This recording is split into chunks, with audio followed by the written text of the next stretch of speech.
Oi, oi turma, bom dia, boa tarde, boa noite. Espero que vocês estejam bem, né? Tudo tranquilo com vocês, estejam se cuidando e acompanhando as aulas, né? Na medida do possível. Nas últimas aulas, né? Na realidade, na última aula, né? A gente começou a estudar as funções químicas, que são o último assunto, né? De química do ano. E na aula passada a gente falou sobre as funções sobre a função ácido. Falei sobre o que são as funções químicas, né? E expliquei as funções, a função ácido, detalhei como é a função ácido, falei das reações de ionização, falei de características dos ácidos. Eu não sei se eu cheguei a falar na última aula sobre. Eu sei que eu falei que os ácidos são corrosivos, mas que é uma característica dos ácidos o poder de corrosão, mas eu não me recordo se eu falei que nem todo ácido é corrosivo. Talvez eu não tenha dito isso, né? Mas talvez eu tenha deixado subentendido, né? Mas não tinha deixado tão nítido que nem todo ácido é corrosivo, né? Por exemplo, o ácido ascórbico, que é o que tem nas frutas cítricas, ele não é um ácido corrosivo, certo? Então, por exemplo, você não joga lima, cai, você espreme um limão, chupa uma laranja e cai na sua mão, não vai correr sua mão. Tem ácidos que têm alto poder corrosivo, principalmente muitos ácidos fortes, mas nem todo ácido tem poder corrosivo. Então, por mais que a característica da corrosão seja uma característica dos ácidos, mas nem todo ácido ele é corrosivo, nem todo ácido ele tem a capacidade de corroer, certo? Não sei se eu tinha falado na aula passada, fiquei com essa dúvida na minha cabeça, mas de qualquer forma estou trazendo aqui para você, né? Então, na aula de hoje, a gente vai começar a falar sobre o segundo tipo de função química, né? Que é a função base, certo? Então, vamos lá. Então, o que é essa função base, né? As bases e a função base, né? Ela é caracterizada justamente por substâncias que apresentam, de maneira geral, em um aspecto geral, o grupo que a gente chama do grupamento ou do grupo hidroxila, que é esse grupamento grandão que está bem aqui, certo? Então são uma das características que de cara que você olha, que você já identifica que é uma base, são justamente essas substâncias que vão apresentar esse grupamento hidroxila, né? Que é o HO menos, né? Ou o H, obviamente quando vem aí na formulazinha, né? Vem o OH, né? Então, toda a base ela vai ser esse grupamento hidroxila, né, OH, ligado a um cátion metálico, ou seja, um metal que tem a tendência de perder elétrons, certo? Então, o OH, o grupamento hidroxila é o ânion, né, ou seja, ele tem a carga negativa, e o M que está ali, né, é o cátion metálico. Então, toda a base ela vai ser formada a partir dessa ligação do grupamento, do grupamento hidroxila com um cátion metálico, certo? Por causa desse grupo, né, essas substâncias são também chamadas de hidróxidos, né? Então, por causa do grupamento de hidroxila, as bases também são chamadas de hidróxidos. Então, se você estiver falando como base ou como hidróxido, está se referindo à mesma função química, certo? Que é essa função aí de base. A única base não metálica que tem, a única exceção é essa aqui, certo? O NH4OH. Ele vai ser, ou seja, o nitrogênio ele não é um metal, né? Um não metal, e o hidrogênio não se classifica como nada, né? Então essa é a única exceção, assim, a única base que não é formada por uma ligação entre o grupamento hidroxila e um cátion metálico, certo? As bases elas são formadas a partir de ligações iônicas, né, entre o grupamento hidroxila, né, que é o ânion, com o cátion metálico, ou seja, com o metal que tende a perder elétrons, né? Então são compostos iônicos. Então toda a base é um composto iônico. Na presença de água, as bases elas se dissociam, né, liberando a hidroxila, né, o grupamento OH ou HO, em solução, né? Então, como eu falei, né, esse que a gente chama de hidróxido de amônio é uma base sem metal na fórmula, né? Que na realidade essa base ela nem existe de forma isolada, né? Ela é encontrada na forma de íons, né, NH4+, e do OH dissolvidos em água. Então, no caso, pronto. Então, por enquanto é isso, certo? Então, as bases, esse grupamento hidroxila ligado ao cátion metálico. Lembrando que a gente tem essa exceção aqui de uma que é uma base não formada pela ligação do grupamento hidroxila com não metais, né? Nas bases, né, esse ânion hidroxila, ele apresenta um átomo de hidrogênio, vocês estão vendo aí, ligado a um átomo de oxigênio por um processo de compartilhamento de elétrons, ou seja, o oxigênio e o hidrogênio do grupamento hidroxila, eles se ligam através de ligações covalentes. Esse ânion hidroxila, ele vai sempre ter carga 1-, né? Ou seja, ele tem o que? Desculpe, gente. Então ele tem o que? Uma forma de ligação iônica com o cátion, né? Então ele vai se ligar com um cátion, certo? Então ele sempre tem essa carga OH-, que vai depender aí, vai ser o cátion metálico que vai alterar quantas ligações ele vai assumir aqui em cima, certo? Aí vai depender de que cátion seja. Se é um cátion que precisa só precisa receber só um elétron, 2, 3, aí vai variar de elemento para elemento. Então, quando ele está isolado, né, essa hidroxila ele vai apresentar essa carga 1-, ou seja, ela vai ter um elétron a mais, para um elétron sobressaindo, formando esse ânion, certo? E o que são essas ligações de dissociação? Ligações não, o que são essas reações de dissociação, né?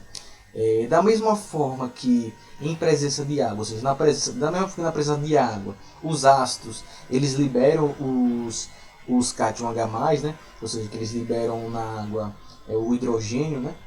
O cátion e o hidrogênio, né? Quando eles são colocados em água, sofrendo o processo de ionização. Ou seja, quando você coloca um ácido na presença de água, ele vai liberar os íons H+, né? O cátion H+, por uma reação de ionização, para que uma substância que pertence, ou seja, para uma base, uma substância que faz parte da função base, é necessário que, quando a gente adiciona água, elas forneçam como ânion exclusivamente o grupamento hidroxila.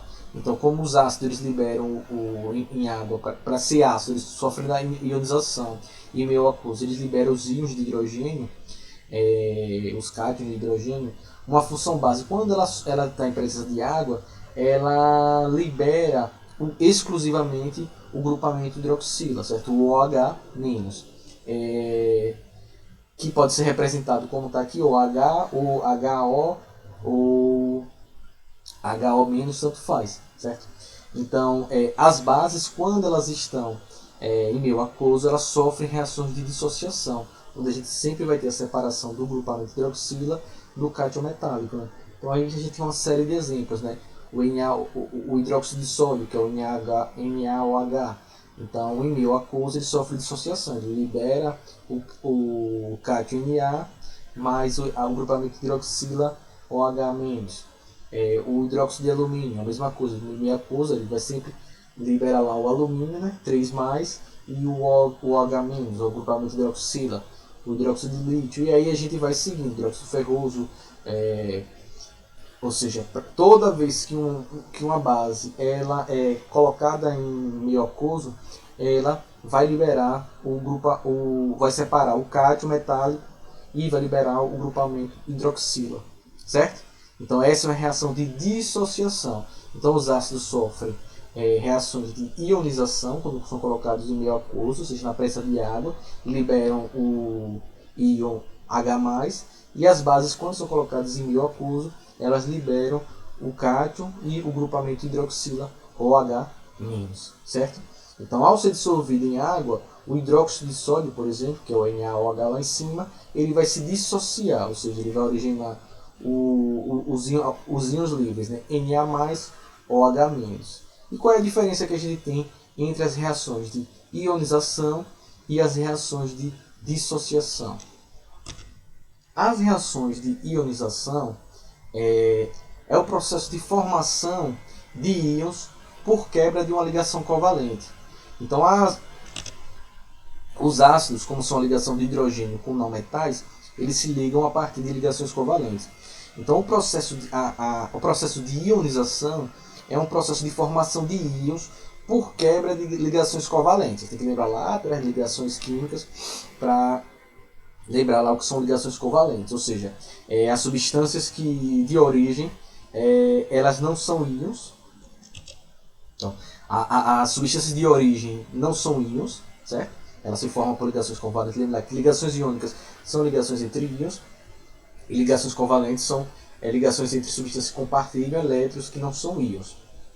Então a ionização é o processo de formação de íons pela quebra de ligações covalentes. Então, originalmente, então lá o hidrogênio, lá o ácido sulfúrico lá, H2SO4, ele não se forma a partir de íons, ele se forma a partir de moléculas, né, que são a partir do processo de compartilhamento de elétrons. Então, o hidrogênio está lá compartilhando os elétrons dele com o SOH4.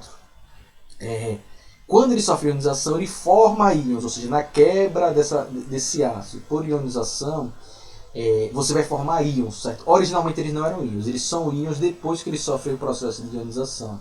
Então, os íons eles só são produzidos após a quebra dessa ligação. Então, a gente tem lá o ácido sulfúrico formando os íons H+, SO4-, certo? No caso do -2. É a mesma coisa aqui no caso do ácido fosfórico, né? H3PO4, quando sofre ionização, ou seja, você tem uma ligação covalente que quando sofre ionização ela forma íons que não existiam antes, certo? A dissociação é o termo que a gente aplica aos compostos iônicos, ou seja, na dissociação os íons de uma substância são dela separados por algum meio de processo. Nesse caso da dissociação das bases é a dissolução em água. Então, no caso das bases, você tem a ligação entre íons, ligações iônicas, que são rompidas essas ligações. Ou seja, a dissociação, você apenas separa os íons que já existiam para formar aquela base. Na ionização, não.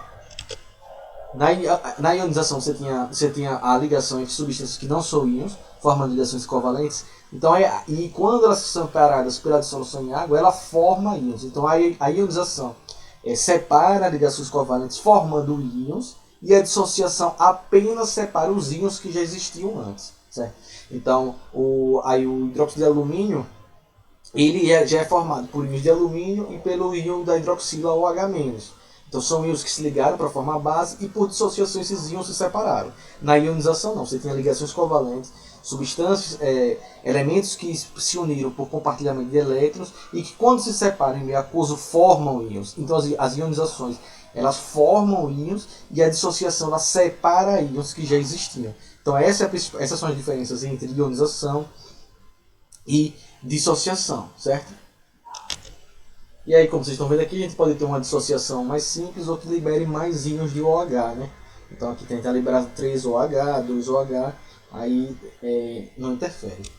Nós temos uma série de bases que estão aí presentes no nosso dia a dia. Então algumas bases a gente se encontra, assim como alguns ácidos, são utilizados no nosso cotidiano em uma série de tarefas diferentes, né? Então, por exemplo, a gente tem aí o caso do hidróxido de sódio, que é o NaOH, que é a soda cáustica, né? Que ela é utilizada na limpeza de materiais, né? No desentupimento de canos, desentupimento de pias, né? Ele é bastante empregado na indústria, o hidróxido de sódio. Nós temos o hidróxido de amônio, que eu estou aqui na frente, é o famoso Veja, que ele é componente de vários produtos de limpeza, são vendidos no comércio. Nós temos o hidróxido de alumínio, que é o famoso antiácido, né? A pessoa está lá com azia, né? Aquela queimação, toma um antiácido, hidróxido de alumínio, que vai ajudar, né? E tem o famoso hidróxido de cálcio. O hidróxido de cálcio é o famoso cal, né? Que é usado como argamassa na construção civil, que a gente costuma chamar de cal hidratada, né? O hidróxido de cal. E além de outros, a gente também tem hidróxido, por exemplo, o hidróxido de magnésio, que é presente naquele famoso leite de magnésio, né? Que é também usado para combater a acidez estomacal. Você está com azia, toma um leitezinho de magnésio para dar aquela segurada na acidez estomacal, certo? Algumas substâncias elas apresentam o que a gente chama o comportamento, algumas substâncias ela apresentam um comportamento distinto, né? Quando em contato com ácidos ou bases. Então entre essas substâncias há um grupo que assume diferentes colorações, né? De acordo com o meio que ele está inserido. Se o meio é ácido ou se o meio é básico. Tá? Então essas substâncias que alteram suas cores a partir de contato com ácidos ou com bases, elas pertencem a um grupo, né, que normalmente são utilizados como o que a gente chama dos indicadores ácido-base. Né? Então nesses indicadores ácido-base existe uma escala numérica, né, que a gente chama da escala de pH, que o pH significa potencial hidrogênio iônico, e os valores desse pH, desse potencial hidrogênio iônico, eles vão variar de 0 a 14, né? que indica se o meio é ácido, se o meio é básico ou se o meio é neutro. Que é como vocês estão vendo aqui, a escalazinha aqui. O ácido, neutro, alcalino. Alcalino é um sinônimo para básico, certo? Vocês verem, o termo alcalino é a mesma coisa que um meio básico. Então os valores de pH eles são calculados considerando as concentrações de íon H+ nas soluções, ou seja, quando você tem a solução, então de acordo com a concentração dos íons, da liberação dos íons H+, você esses valores eles vão caminhar nessa escala aí, né? Quanto menor é o valor de pH, maior é a acidez, ou seja, quando você tem um menor valor na tabela do pH, significa que aquele meio é mais ácido. Ao contrário, né? Quanto maior o valor de pH, maior vai ser a alcalinidade ou a basicidade, ou seja, é comum então, como falei, é comum o termo alcalino, né? Então, quanto maior o valor do pH, mais básico ou alcalino é o meio. Quanto menor o valor do pH, mais ácido é o meio, né? Então, os indicadores ácido-base, eles mudam de cor conforme o valor do pH, né? Então, assim, eles servem como um parâmetro para indicar a faixa de pH, nessa alteração de cores, de determinadas amostras. Né? E aí a gente tem uma série de exemplos aí do pH. Né? Então, geralmente, esses tons assim de vermelho, mais vermelho, né? Então, a gente tem lá o ácido da bateria de carro, de pilhas, né? O ácido estomacal, o ácido limão, o vinagre, o tomate. Então, quanto ele mais clarinho eles vão ficando, eles vão sendo menos ácidos, né? Então, o 0 é o mais ácido, e quando ele vai se aproximando lá do 5 e 6, ele vai ficando mais verdezinho, porque o que a gente chama de pH neutro é quando ele fica verdezinho, aí que é o pH 7. O pH 7 é neutro, né? Que é o da água. Então, tem o leite 6, café 5, água 7, pH neutro. Quando ele vai passando dessa tonalidade de azul claro até um roxinho, ele vai ficando mais alcalino, né? Então sangue pH 8, bicarbonato de sódio 9, antiácido estomacal 10, até chegar lá naquele desentupidor de líquido, né? Desentupidor líquido, né? De pia, alvejante, que vai ter lá próximo do 14. Então os indicadores eles não informam o valor exato do pH de uma solução, certo? Eles apenas fornecem dados para avaliar se o meio está ácido, básico ou neutro. Para saber o valor exato do pH, aí a gente utiliza um aparelhozinho especial que a gente chama de pHgâmetro, né? Que a gente pronuncia pHgâmetro, que é pH metro, escrito. Né? O pH-metro é que dá esses valores aí, 0, 1, 2, 3 e por aí vai. Essas substâncias que só alteram de cor, ela não diz, né? Então ela vai dar vermelho, verde ou azul. Aí se der azul é ácido, se der verde é neutro, se der vermelho é ácido. Mas o pH-metro ele dá certinho os valores, 0, 1, 2, 3, nessa escala certinha. Né? Então é possível a gente misturar ácidos com base até conseguir, por exemplo, um meio neutro, né? Então esse processo que a gente chama, que a gente mistura ácidos com bases para conseguir um meio neutro, a gente chama de reações de neutralização, né? Que é um tipo de reação química, ou seja, você coloca um ácido em uma base ou vice-versa para tentar neutralizar aquele meio. Você tem um meio ácido, o que a gente faz quando está com azia, que toma as pastilhas, né?